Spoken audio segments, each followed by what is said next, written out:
Siapa yang meminta padaku waktu itu, maka aku penuhi semua permintaannya. Barang siapa yang meminta pada waktu itu, sepertiga malam itu, aku penuhi permintaannya. Wa man yastaghfiruni fa'aghfiru lah. Dan barang siapa yang beristighfar, memohon ampun kepadaku pada waktu itu, aku ampuni semua dosa-dosanya. Subhanallah. Maha murahnya Allah Subhanahu wa ta'ala kepada hambanya. Inna rabbaka wasi'ul maghfirah. Sampai dalam satu riwayat dikatakan, innallaha yabsutu yadahu bil-lail liyatuba musii'un nahar. Allah Subhanahu wa ta'ala sampai menghamparkan tangannya di waktu malam untuk menerima taubat orang-orang yang bermaksiat di waktu siang. Allah menghamparkan tangannya, membuka tangannya menerima taubat orang-orang yang bertaubat di waktu malam karena kemaksiatan yang dilakukannya di waktu siang. Wa yatub musii'un nahar. Dan Allah Subhanahu wa ta'ala pun juga tetap menerima. Tidak mustahil waktu malam dia bermaksiat, di waktu siang pun dia bertobat pada Allah Subhanahu wa ta'ala. Demikian maha murahnya Allah Subhanahu wa ta'ala kepada hambanya. Karena kapanpun dan dimanapun musuh manusia, syaitan laknatullah, akan selalu menggelincirkan hamba Allah. Inna syaitan yajri majrad dam. Syaitan ini masuk di aliran darah. Subhanallah. Jangankan sekelas kita, sekelas Khalifah Utsman bin Affan yang dia termasuk ashab al-ashrah al-mubasysyaruna bil jannah, sampai tidak kuatkan diri, syaitan itu selalu mengganggunya. Dalam keadaan sholat selalu datang kepadanya. Masya Allah. Apalagi model kita. Pernah itu disampaikan dan ditanyakan kepada Rasulullah SAW, pernyataan sahabat Utsman bin Affan yang ketika itu dia ucapkan, ya Rasulullah, dalam sholatku tergoda syaitan, pikiranku dibawa oleh syaitan, khusyu'anku hilang. Mestinya aku melaksanakan salat dengan khusyuk, memperhatikan bacaan yang dibaca, ternyata disampar oleh syaitan. Maka Rasulullah menjawab, syaitan yang selalu menggoda orang salat, itulah yang disebut dengan syaitan khanzab, yang tugasnya menggoda orang salat. Masya Allah. Ayuhal hadirun. Jadi bukan berarti di dalam sholat tidak digoda syaitan. Jangankan di luar sholat, di dalam sholat saja tergoda oleh syaitan. Makanya dalam satu riwayat dikatakan, begitu berkumandang azan, kabur syaitan. Setelah selesai azan, datang lagi syaitan, kata Rasulullah. Berkumandang iqamah, kabur lagi syaitan. Selesai iqamah, datang lagi syaitan. Kata syaitannya, nanti saja salatnya. Sampai sedemikiannya godaan syaitan itu. Begitu seseorang melaksanakan sholat, datang lagi syaitan, dibawa pikirannya kemana-mana oleh syaitan. Mestinya khusyuk memperhatikan yang dibaca, justru pikirannya molak-malik.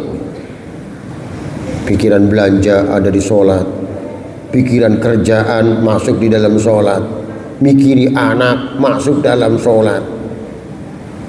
Hadirin rahimakumullah. Inilah syaitan khanzab yang selalu goda orang-orang salat. Bahkan mencari barang yang tidak ketemu pun di dalam salat, akhirnya setelah selesai salat ketemu barang itu. Itu godaan syaitan seperti itu. Antum cari barang mutar-mutar nggak ketemu, begitu lagi salat, subhanallah, kayaknya di atas lemari, ya. Begitu setelah selesai sholat dilihat di atas lemari, bener barangnya dari situ. Hebatnya setan sampai kayak gitu ya. Goda orang sholat itu, waduh sudah. Ayuhal hadirun. Makanya ada seorang sahabat Rasulullah SAW yang ditakuti oleh setan. Sahabat ini cuma satu yang ditakuti oleh setan. Dia sahabat Umar bin Khattab. Inna syaitan la yakhafu minka ya Umar, kata Rasulullah. Sesungguhnya syaitan itu takut padamu wahai Umar. Jadi bukan Umarnya yang takut setan, setannya takut sama Umar. Makanya dalam riwayat yang lain, ketika sahabat Umar berjalan, kemudian di depannya ada setan, setannya cari jalan lain. Masya Allah. Sedemikian ya. Beda dengan kita. Kita jalan dipapaki setan. Sahabat Umar seperti itu. Begitu jalan ada setan, kata setannya, udah jangan berurusan dengan orang ini. Dia cari jalan lain. Kalau takutnya sama sahabat Umar bin Khattab. Inna syaitana la yakhafu minka ya Umar. Itu tepat ucapan Rasulullah pada sahabat Umar bin Khattab. Subhanallah ya. Ayuhal hadirun. Oleh karena itu, sedemikian hebatnya godaan syaitan sampai Rasulullah menjelaskan, inna syaitan yajri majrad dam, masuk di aliran darah kita. Semua orang akan digelincirkan oleh syaitan. Karena ikrar syaitan seperti itu kan.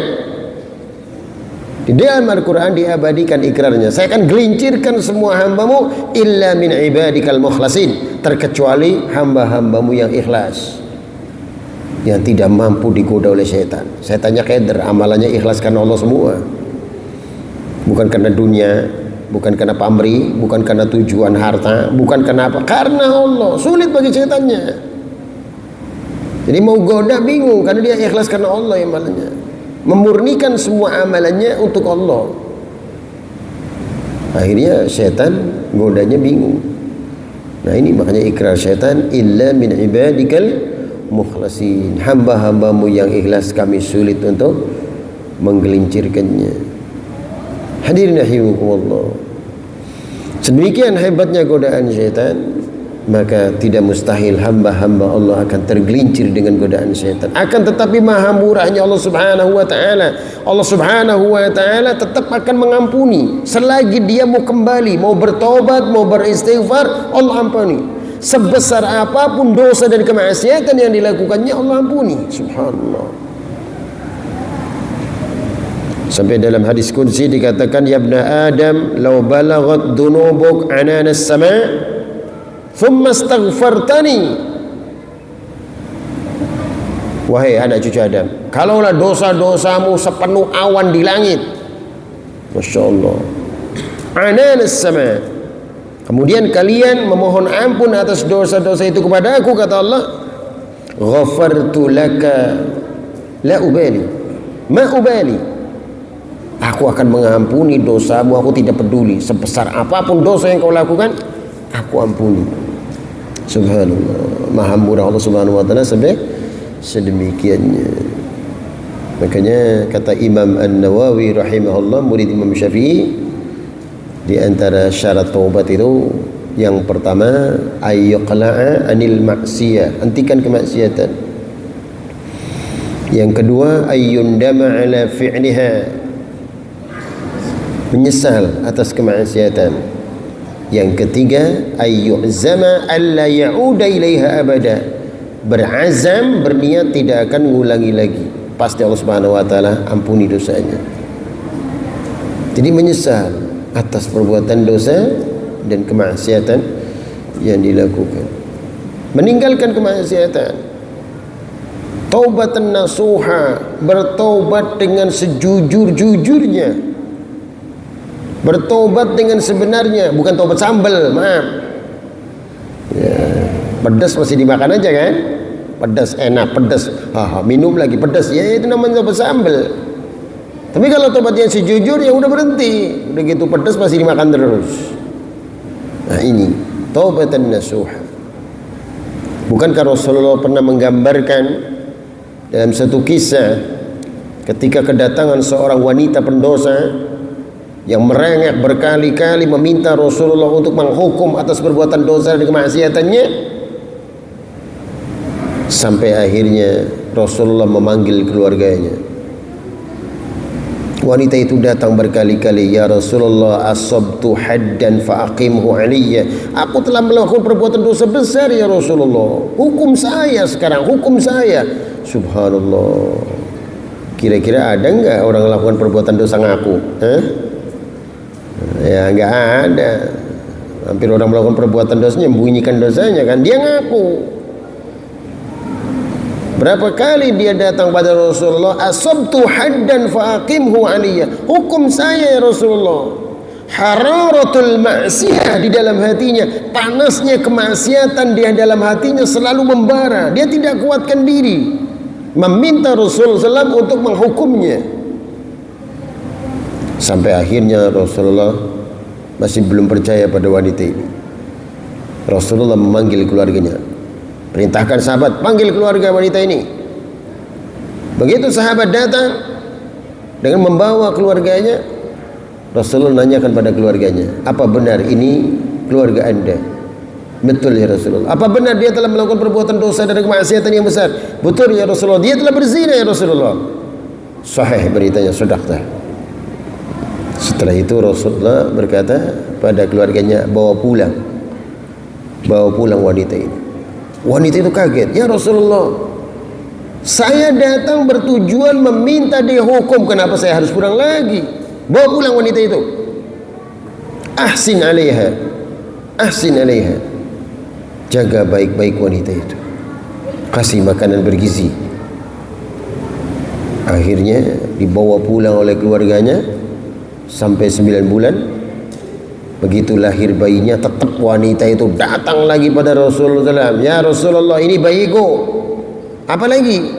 Hukum saya Rasulullah, ini bayiku dari hasil perzinaanku, dari hasil kemaksiatan yang aku lakukan. Hukum saya ya Rasulullah. Rasulullah SAW menyatakan, anda pulang. Apa lagi ya Rasulullah?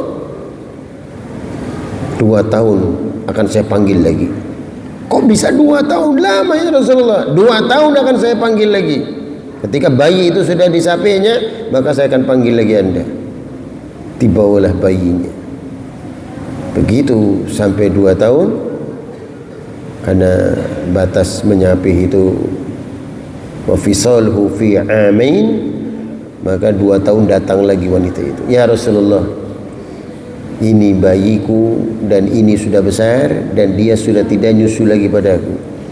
Sekarang sudah terakhir ya Rasulullah, hukum saya asabtu haddan, hukum saya sekarang ya Rasulullah.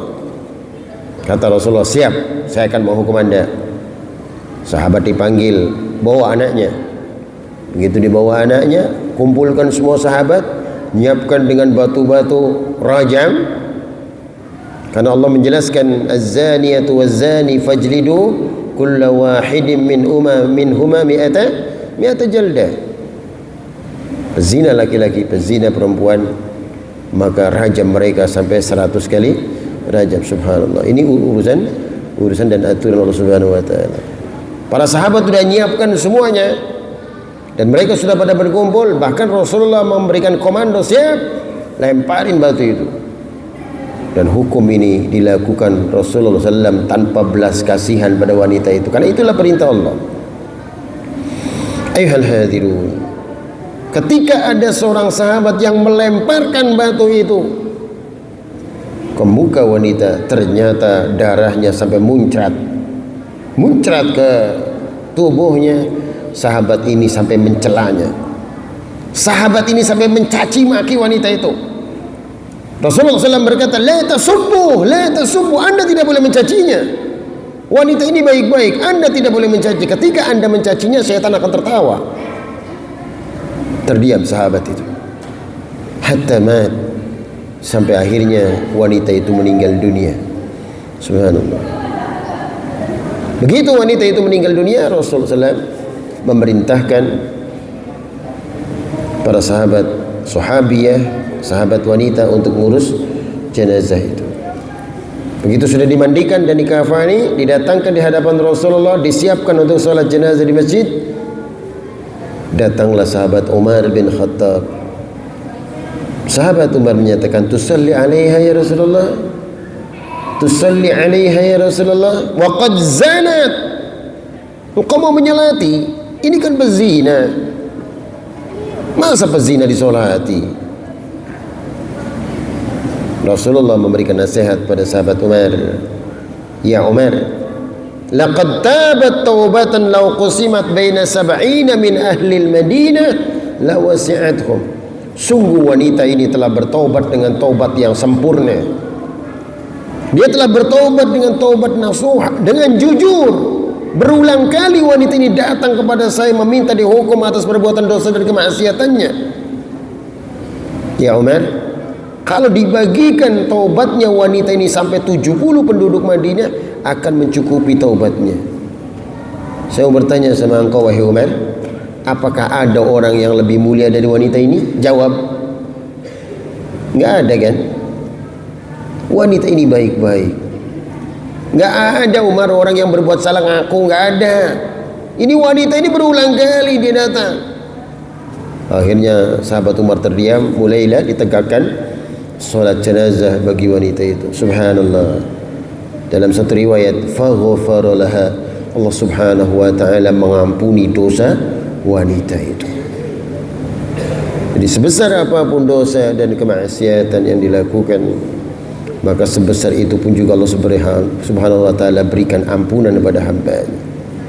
Tidak boleh menyesal berlebihan yang menimbulkan penyakit. Hati-hati. Sebab ada orang karena menyesalnya berlebihan timbul penyakit jasad, penyesalan yang keliru. Ada orang seperti itu. Dia menyesal dosanya banyak sampai memikirkan dosa berlebih-lebihan sampai timbul penyakit tubuhnya. Waliyadzubillah. Ini tidak boleh. Kenapa? Karena kullu bani Adam khata'un. Semua orang juga melakukan perbuatan dosa. Enggak ada yang bersih. Tidak akan bisa dan tidak akan bisa bersih dari dosa dan kemaksiatan. Enggak ada. Siapa yang bisa bersih? Yang maksum hanya Rasulullah sallallahu alaihi wasallam. Artinya dosa dan kemaksiatan sudah hampir semua orang melakukan. Kalau ada orang yang berkata bahwa dirinya tidak pernah melakukan dosa dan kemaksiatan, jangan-jangan dia pelaku dosa besar. Bukankah Allah Subhanahu wa taala sampai menyatakan dalam surah An-Najm, janganlah kalian mengaku diri kalian suci dan bersih. Huwa a'lamu biman ittaqa. Dia Allah Subhanahu wa taala yang lebih tahu tentang hambanya siapa yang bertakwa. Kesimpulannya, dosa dan kemaksiatan pasti dilakukan semua orang. Ayuhal hadirun. Jadi Allah Subhanahu wa taala akan mengampuni dosa hambanya selagi dia mau kembali istighfar, bertobat. Allah akan ampuni sebesar apapun dosa yang dilakukannya.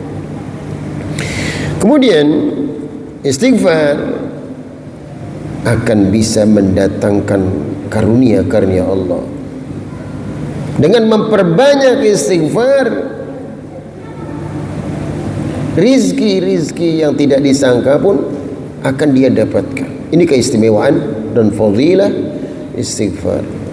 Bukankah Allah Subhanahu wa taala sampai menyatakan, ya qaumi istaghfiru rabbakum thumma tubu ilaih yursilis samaa 'alaikum midrara wa yazidkum quwwatan ila quwwatikum. Wahai kaumku, kata Nabi Allah Hud alaihi salam, istaghfiru rabbakum thumma tubu ilaih. Beristighfarlah kalian pada Rabb kalian dan bertobatlah kalian kepada Rabb kalian. Niscaya Rabb kalian akan menurunkan hujan dari atas langit dengan lebatnya, wa yazidkum quwwatan ila quwwatikum. Dan niscaya Allah Subhanahu wa taala akan menambahkan kekuatan bagi kalian. Dari sini anugerah yang Allah Subhanahu wa taala berikan, orang-orang yang rajin beristighfar, yang bertobat, maka Allah Subhanahu wa taala akan berikan baginya anugerah dan rizki. Bahkan dalam hadis yang sahih dikatakan, man aktsara al-istighfar ja'alallah min kulli dhiqin makhrajan wa min kulli hammin farjan. Barang siapa yang memperbanyak istighfar, Allah Subhanahu wa taala akan mudahkan segala urusannya. Allah Subhanahu wa ta'ala akan jadikan kesulitan-kesulitan jalan-jalan keluarnya bil istighfar, dengan istighfar. Secara akal sulit, tapi Allah Subhanahu wa ta'ala yang memudahkan semua. Bagi Allah Subhanahu wa ta'ala tidak ada kata-kata sulit untuk memudahkan bagi hambanya. Ambil contoh yang gampang saja, baca surat Al-Lail. Allah menyatakan, fa amma man a'ta wattaqa wa saddaqa bil husna fasanuyassiruhu lil yusra wa amma man bakhila wastaghna wa kadzdzaba bil husna fasanuyassiruhu lil usra.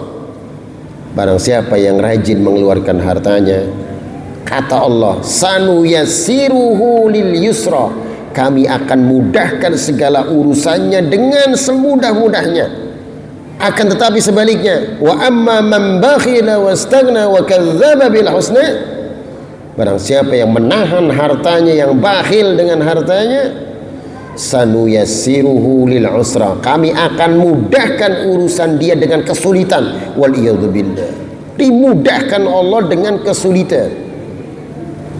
Secara akal sulit, tapi itulah Allah Subhanahu wa ta'ala menggambarkan, karena yang memberikan kesulitan dan memberikan kemudahan tiada lain semua dari Allah. Oleh karena itu ayuhal hadirun rahimakumullah, istighfar ini salah satu sebab yang akan meraih dan mendapatkan karunia Allah. Kemudian istighfar termasuk sebab seseorang yang akan bisa dimasukkan Allah Subhanahu wa ta'ala ke dalam surganya. Ada satu zikir yang senantiasa Rasulullah mensunnahkan untuk dibaca di pagi dan petang hari. Zikir itu disebut dengan Sayyidul Istighfar, induk istighfar. Rasulullah menjelaskan, barang siapa yang membaca zikir ini, Allahumma anta rabbi la ilaha illa anta khalaqtani wa ana abduka wa ana ala ahdika wa wa'dika mastata'tu a'udzu bika min syarri ma sana'tu abu'u laka bi ni'matika alayya wa abu'u bi dhanbi faghfirli fa innahu la yaghfiru dhunuba illa anta. Siapa yang membacanya di waktu petang dan dia yakin dengan seyakin-yakinnya, famata minal lail fahuwa min ahlil jannah, di waktu malam dia meninggal dunia, Allah Subhanahu wa ta'ala jamin dia masuk surga. Subhanallah. Faman mata fin nahar fahuwa yuqin, barang siapa yang meninggal di waktu siang, dia baca di waktu pagi, meninggal di waktu siang, yakin dengan bacaan itu, fahuwa min ahlil jannah, maka dia meninggal termasuk ahli surga. Subhanallah. Baca Sayyidul Istighfar sebelum terbenam matahari dan sebelum terbit matahari, atau ba'da subuh atau ba'dal asar. Wasabbih bihamdi rabbika bil ashyi wal ibkar, bertasbih, berzikir di waktu pagi dan waktu petang. Habis subuh boleh atau sebelum terbit matahari, habis asar boleh atau sebelum terbenam matahari. Ini induk istighfar yang Rasul SAW mensunnahkan untuk dibaca di waktu pagi dan waktu petang. Ayuhal hadirun rahimukumullah, istighfar akan menjadikan seseorang akan memasuki surganya Allah Subhanahu wa ta'ala. Kemudian keistimewaan dan fadilah istighfar selanjutnya, bahwa dengan istighfar seberapapun dosa yang dilakukan, maka Allah Subhanahu wa ta'ala akan mengampuni dosanya. Wa may ya'mal su'an aw yadhlim nafsah thumma yastaghfirillah yajidillaha ghafurar rahima. Barang siapa yang melakukan perbuatan dosa dan menzalimi dirinya, thumma yastaghfirillah, kemudian dia segera beristighfar pada Allah, segera beristighfar pada Allah atas dosa dan kemaksiatannya, atas kezaliman buat dirinya, maka yajidillaha ghafurur rahimah, dia akan mendapati di sisi Allah ampunan dan kasih sayang.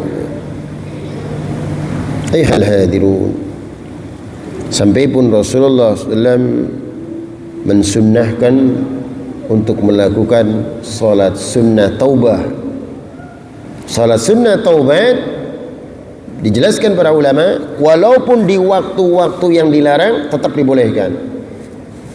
Ada beberapa waktu yang Rasulullah SAW melarangnya seseorang untuk melaksanakan salat. Terbit matahari, itu dilarang mengerjakan salat. Habis salat subuh, dilarang untuk mengerjakan salat. Pas matahari berada di kepala kita, ketika tergelincir, dilarang mengerjakan salat. Habis salat asar, dilarang mengerjakan salat. Akan tetapi untuk asbab salat yang ada sebabnya, maka dibolehkan. Walaupun di waktu-waktu yang dilarang, al-awqat al-munhiyu anis salat, waktu-waktu yang dilarang salat, tapi kalau ada asbab, ada sebab yang dimaksudkan, maka tetap dibolehkan. Ambil contoh, habis sholat subuh dilarang mengerjakan sholat. Ada seseorang yang belum melaksanakan sholat qobliyah subuh. Sholat qobliyah subuh atau sholat sunnah fajar, tidak mustahil datang ke masjid sudah dikumandangkan iqamah, maka tidak boleh melakukan sholat sunnah apapun. Ketika muadzin sudah mengumandangkan iqamah, tidak boleh melaksanakan sholat sunnah apapun. Jangankan baru mulai, hatta di tengah-tengah hentikan sholatnya. Dapat satu rakaat, hentikan sholatnya, langsung menuju shaf, berbaris, kemudian nunggu komando imam untuk melaksanakan sholat wajib. La salata idza uqimatis salat, tidak sah salat kalau sudah dikumandangkan iqamah salat. Jadi walaupun datang tadi telat, terlambat, kemudian dia belum tahiyatul masjid, belum melaksanakan salat sunnah fajar, maka nunggu sampai selesai salat wajib. Selesai salat wajib silahkan. Tadi waktu mau berangkat subuh belum salat qobliyah subuh. Begitu imam mengumandangkan menegakkan salat subuh, setelah salat subuh imam bersama dengan imam silahkan kerjakan sunnah fajar. Ini karena ada asbab maka dibolehkan. Pernah terjadi dalam satu riwayat, ketika Rasulullah SAW selesai melaksanakan salat subuh, ada seorang yang melaksanakan salat 2 rakaat. Rasulullah SAW kemudian bertanya, salat apa yang Anda lakukan? Maka laki-laki itu menjawab, saya belum melaksanakan salat sunnah fajar ya Rasulullah. Salat sunnah subuh belum saya lakukan. Tadi saya yang kerjakan salat itu adalah sunnah subuh. Falam yunkir an dzalik, Rasulullah SAW tidak melarangnya. Ternyata dibetulkan oleh Rasulullah sallallahu alaihi wasallam. Jadi kesimpulannya, karena ada asbab, ada sebab dibolehkan. Jadi walaupun habis salat subuh, habis salat asar dilarang mengerjakan salat, akan tetapi karena tadi ada sebab bahwa dia belum melaksanakan salat sunnah fajar, salat qobliyah subuh, maka boleh ditegakkan setelah salat subuh. Mau dikerjakan di masjid boleh, mau dikerjakan di rumah boleh, tidak ada masalah. Mau dikerjakan di masjid boleh-boleh saja, untuk memberikan tanbih, motivasi pada orang lain boleh. Jangan disalahkan. Ketika ada orang habis sholat subuh kemudian dia bangkit lagi sholat sunnah lagi 2 rakaat dengan alasan sholat sunnah fajar, boleh-boleh saja, jangan disalahkan. Ya beda masalah ketika dia habis sholat subuh, sholat sunnah ba'diyah nggak ada. Tapi kalau sholat sunnah fajar yang dia kerjakan belum, kemudian dikerjakannya setelah habis sholat subuh, maka ini dibolehkan. Memberikan motivasi pada yang lain. Kalau yang lain ketinggalan, boleh juga dikerjakan habis sholat subuh. Nah ini karena ada asbab, ada sebab. Termasuk sholat sunnah taubat. Karena Rasulullah menjelaskan, idza aznaba dzanban, apabila seseorang melaksanakan dan melakukan perbuatan dosa, atau seseorang mengingat ada perbuatan dosa, maka segera dia ambil air wudhu, kemudian dia tegakkan sholat sunnah 2 rakaat. Setelah itu dia perbanyak istighfar, Allah Subhanahu wa taala akan ampuni dosa-dosa yang dilakukannya. Subhanallah, maha murahnya Allah sampai sedemikian. Tidak mustahil hadirin, kita lagi terdiam kemudian teringat atas dosa yang kita lakukan. Bulan sekian, tahun sekian saya melakukan perbuatan itu, segera ambil air wudhu. Walaupun di waktu-waktu yang dilarang, maka ini dibolehkan. Ingat habis sholat asar, astagfirullah, segera ambil air wudhu, langsung lakukan sholat 2 rakaat, sholat sunnah taubat. Maka ini dibolehkan dilakukan walaupun di waktu yang dilarang. Termasuk sholat yang asbab, ada sebab-sebab yang dibolehkannya. Ayuhal hadirun rahimukumullah. Jadi istighfar adalah sebab akan diampuni dosanya, termasuk sholat sunnah taubat.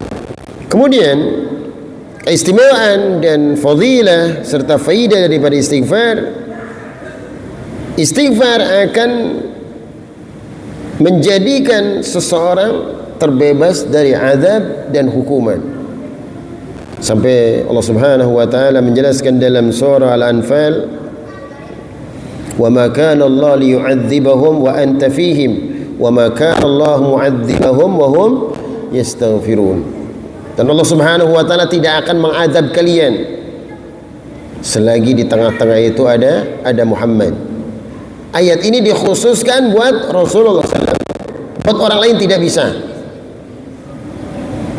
Allah Subhanahu wa taala tidak menentukan azab ketika di situ ada Rasulnya sallallahu alaihi wasallam. Makanya maaf, gempa bumi itu tidak pernah terjadi di masa Rasulullah, enggak pernah terjadi. Karena ada Rasulullah di situ. Wa ma kana Allah liyu'adzibahum wa anta fihim. Allah tidak akan bisa mengadab mereka selagi di situ ada Muhammad. Enggak bisa.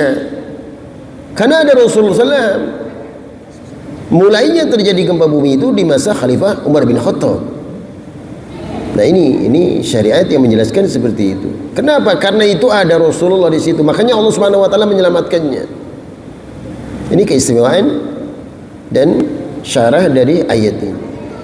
Kemudian kelanjutan dari ayat itu, wa ma kana Allah mu'adzibahum wa hum yastaghfirun. Dan Allah Subhanahu wa taala tidak akan mengazab mereka selagi di tengah-tengah kalian masih banyak orang yang beristighfar. Ayuhal hadirun, ayuhal saimun, ayuhal qaimun rahimakumullah. Jadi dengan istighfar Allah Subhanahu wa taala akan menyelamatkan dari azab. Dan dengan istighfar Allah Subhanahu wa taala akan mengangkat derajat seseorang.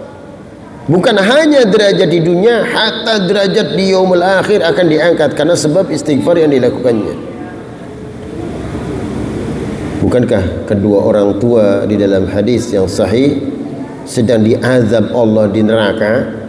Ternyata kedua orang tua ini diangkat dari azab Allah. Innallaha la yurfa'u darajatul 'abd as-salih. Allah mengangkat derajatnya hamba tadi. Akhirnya begitu diangkat, fayaqul ya Rabb, anna li hadza? Kenapa kami diangkat dari azabmu? Bukankah kami masih panjang azab itu? Kedua orang tua mengucapkan kalimat itu. Maka Allah Subhanahu wa taala menjawab, fayaqul bistighfar waladik, bistighfar waladik. Karena anak-anakmu mengucapkan istighfar, karena anak-anakmu mendoakan kau. Subhanallah. Oleh karena itu didik anak-anak kita dengan din. Yang dibutuhkan orang tua ketika orang tua itu sudah meninggal dunia dari anak-anak yang saleh. Waladun salih yad'ula, anak-anak saleh yang mendoakannya. Bagaimana anak itu bisa saleh? Ya tergantung orang tuanya. Ya maaf, walaupun namanya bukan saleh, nggak ada masalah kan? Ya, tapi kalau didikan orang tuanya saleh, insya Allah anaknya akan saleh. Tapi kalau orang tuanya nggak mendidiknya soleh, bagaimana anak bisa menjadi soleh? Ma fil abah fil abna. Berikan juga contoh buat anak-anak. Anaknya menginginkan ahli masjid, anaknya menginginkan sholat jamaah, orang tuanya nggak datang ke masjid. Bagaimana anak mau datang ke masjid? Keteladanan itu penting. Apapun yang dilakukan orang tua pasti diikuti anak. Kalau orang tuanya sering ke masjid, otomatis anaknya akan ke masjid kan? Nah, kalau orang tuanya nggak pernah ke masjid, bagaimana anak mau ke masjid? Mafil aba fil abna. Apa yang dilakukan orang tua akan diikuti oleh anaknya. Makanya didik anak kita seperti itu. Keteladanan dalam rumah tangga, orang tua memungkinkan dan orang tua ini akan menjadikan contoh buat anak-anaknya. Ayuhal hadirun. Jadi ciptakan rumah tangga kita, anak-anak kita yang saleh. Silakan mau sekolah apapun terserah, yang penting tetap ciptakan anak yang saleh, yang ada adab. Berapa banyak kita hanya mengutamakan ilmu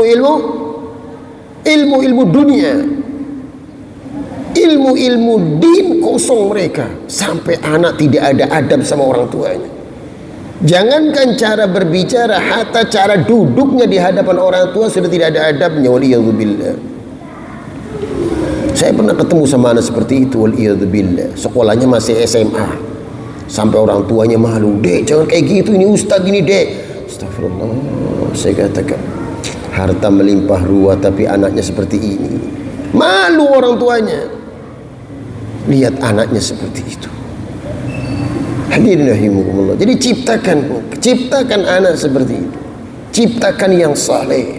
Enggak mampu kita datangkan ustaz-ustaz ke rumah.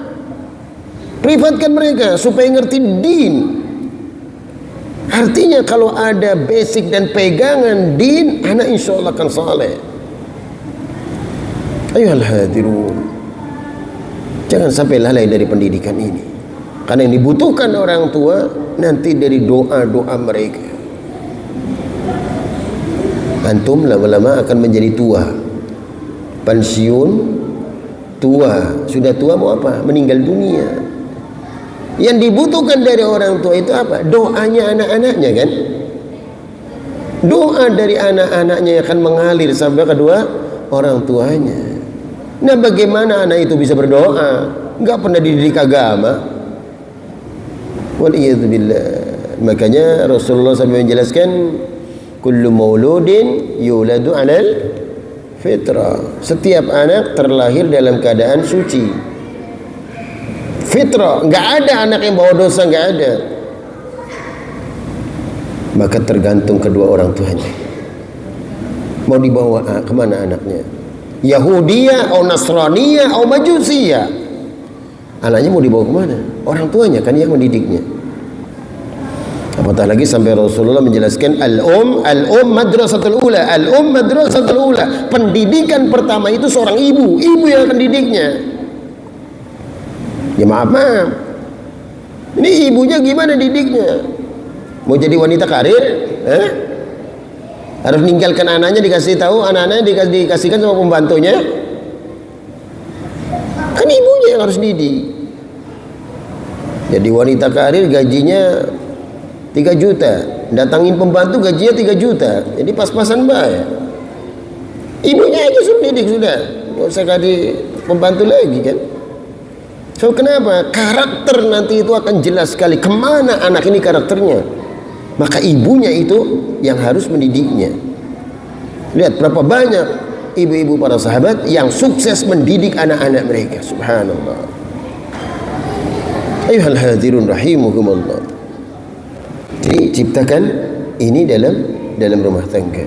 Ketika anak-anak ini din, anak-anak ini saleh, otomatis anak-anak ini akan dibanggakan oleh orang tuanya.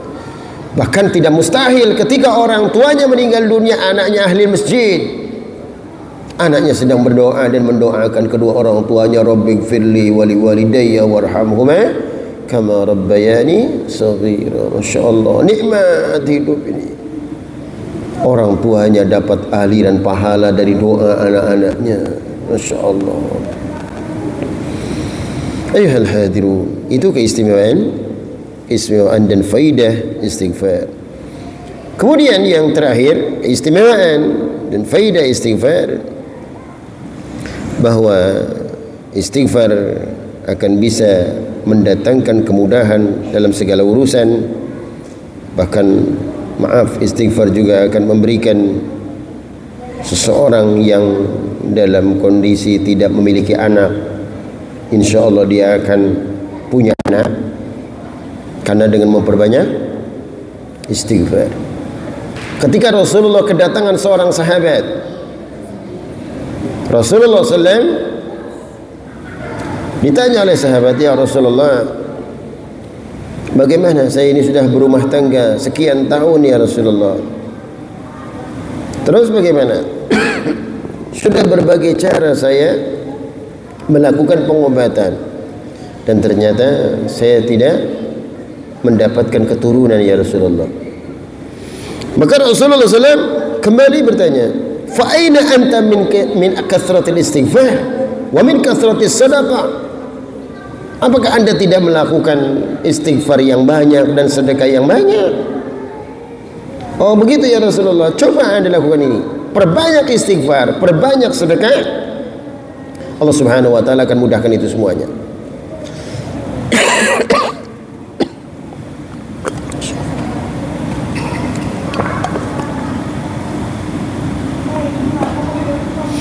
Akhirnya seorang sahabat ini mengikuti cara yang dilakukan Rasulullah SAW. Sekian bulan dan tahun lamanya dia perbanyak apa yang disampaikan Rasulullah SAW. Subhanallah, sampai istrinya yang tadi kemandul, qaddarallah, sampai hamil, sampai punya anak. Bahkan dijelaskan oleh Al-Imam Abu Hanifah di dalam kitabnya, sampai sahabat ini memiliki 9 anak. Subhanallah. Dan 9 anak itu ahli Quran semuanya. Hadis ini sahih yang berkaitan pengaduan seorang sahabat yang ketika itu tidak memiliki keturunan. Bukankah Imam Tabi'in Imam Hasan Al-Basri rahimahullah pernah mendapatkan pengaduan dari masyarakatnya? Beberapa orang datang ke rumah Imam Hasan Al-Basri, wahai Imam, sawah-sawah ladang kami mati semuanya, kekeringan di mana-mana. Kemudian datang lagi beberapa orang, wahai Imam, kami berumah tangga sekian tahun lamanya tidak dikaruniai keturunan. Kemudian datang lagi beberapa orang, wahai Imam, kami berbisnis, bekerja, berusaha tapi gagal terus. Pertanyaan-pertanyaan itu dijawab oleh Imam Hasan Al-Basri, jawabannya cuma satu. Waktu pertanyaan pertama, wahai Imam, sawah ladang kami kekeringan semua, enggak ada air di mana-mana, kering, hampir mati. Istighfar kalian. Apa? Istighfar. Datang utusan kedua tadi, kami sekian tahun berumah tangga tidak memiliki keturunan. Istighfar kalian. Istighfar. Datang lagi, wahai Imam, kami berusaha bekerja enggak dapat keuntungan lebih, hampir bangkrut usaha kami. Jawabannya sama, istighfar kalian. Sampai akhirnya ada sahabat yang memperhatikannya. Sahabat Imam Hasan Al-Basri memperhatikan, wahai Imam, tadi beberapa orang datang dengan pertanyaan-pertanyaan yang berbeda-beda, Anda kenapa menjawabnya istighfar semua? Kata Imam Hasan Al-Basri, dia menyatakan, kami menjawab bukan ucapan kami, itu ucapan Allah Subhanahu wa taala. Faqultu astaghfiru rabbakum innahu kana ghaffara. Beristighfarlah kalian, innahu kana ghaffara, karena Allah Subhanahu wa taala Maha Pengampun atas dosa yang dilakukan. Yursilis samaa'a 'alaikum midrara, akan menurunkan hujan dari atas langit, wa yumdidkum bi amwal wa banin wa yaj'al lakum jannat wa yaj'al lakum anhara. Dan Allah Subhanahu wa taala akan memudahkan kalian keturunan, dan Allah Subhanahu wa taala akan memberikan rizki dari mana-mana, dan Allah Subhanahu wa taala akan menyuburkan tanah-tanah kalian. Baca surat Nuh yang berkaitan pernyataan Imam Hasan Al-Basri rahimahullah.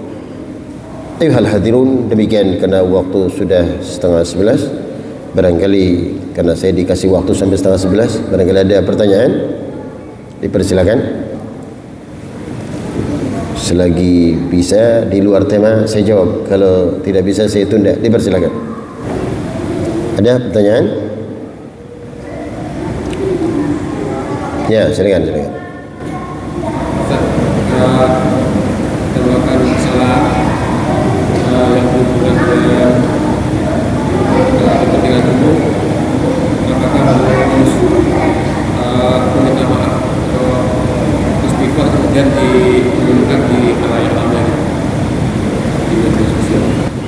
Ayuhal hadirun, Imam An-Nawawi rahimahullah di dalam kitab Riyadhus Shalihin, ketika kekeliruan, ketika kesalahan, ketika dosa berkaitan dengan Allah, hanya 3 syarat yang harus dipenuhi. Yang tadi saya sebutkan, ayyuqla'anil ma'siyah, tinggalkan kemaksiatan, ayyundama ala fi'liha, sesali kemaksiatan, alla ya'uda ilaiha abada, jangan ulangi lagi. Berazam untuk tidak mengulangi kemaksiatan, pasti diterima tobatnya. Akan tetapi ketika berkaitan dengan hamba Allah, yang satu ini harus diselesaikan. Ketika kita melakukan salah kepada orang lain, tidak bisa dengan istighfar, tidak bisa kita dengan taubat, tidak bisa kita dengan sholat sunnah taubat, tapi selesaikan dulu urusan kita dengan orang lain. Ketika urusan kita belum selesai, jangan harapkan bisa diterima taubat kita. Ambil contoh, kita ngambil barang punya orang lain, atau mendolimi orang lain, menjatuhkan kehormatan orang lain, segera kita selesaikan dulu. Kita minta maaf, ngambil barang, berikan lagi barangnya. Bukankah Rasulullah SAW pernah dihadapkan dengan jenazah, dan jenazah ini adalah sahabatnya yang ikut berperang dalam perang Khaybar. Rasulullah menyatakan, sallu ala sahibikum, salatilah sahabat kalian. Para sahabat menyatakan, tusalli alaiha ya Rasulullah, engkau juga menyolati kan ya Rasulullah? Tidak, aku tidak akan menyolati. Ketika itu bingung para sahabat, ya Rasulullah, dia kan berperang bersama kita, berjihad, kenapa engkau tidak menyolati? Dia meninggal dunia ya Rasulullah dalam perang itu. Saya tidak akan menyolati jenazahnya, kalian saja menyolati. Sallu ala sahibikum. Begitu Rasulullah mau pergi, Rasulullah ngomong apa? Inna sahibakum ghalla fi sabilillah. Ingat, sahabat kalian ini telah berkhianat di jalan Allah. Bingung para sahabat, oh kok bisa begini? Pergilah Rasulullah SAW, tapi pernyataan itu membuat para sahabat bingung. Apa yang dia lakukan sampai dia berkhianat di jalan Allah? Sampai akhirnya setelah selesai sholat jenazah, para sahabat mencari tahu apa kesalahan yang dilakukan orang ini. Ternyata disebutkan di dalam hadis, fafatashna mata'ahu fawajadna hirzan min hirzi yahud la yusawi dirhamain. Kami dapati di barang bawaan dia, kami dapati di tasnya ada permata yang sebesar jarum yang harganya cuma 2 dirham. Dan permata itu punya orang Yahudi, dicuri sama dia. Masya Allah, padahal permata ini punya orang Yahudi, dicuri sama dia. Ini yang menyebabkan Rasulullah tidak mau menyolati jenazahnya. Dari sini jelas sekali bagi kita, ini mendolimi orang lain. Ketika kesalahan berhubungan dengan hamba Allah, selesaikan dulu, nggak bisa dengan istighfar, nggak bisa dengan taubat, selesaikan dulu urusannya. Pernah jatuhkan kehormatan, datang minta maaf. Pernah memukul, datang minta maaf. Selesaikan dulu urusan, baru kalau dia memaafkannya, tinggal berbanyak istighfar. Wallahu a'lam bishawab. Masih ada yang lain? Masih ada? Cukup? Demikian, mudah-mudahan bermanfaat. Subhanakallahumma rabbana bihamdik, nasyhadu an la ilaha illa anta wa nastaghfiruka wa natubu ilaik. Assalamualaikum warahmatullahi wabarakatuh.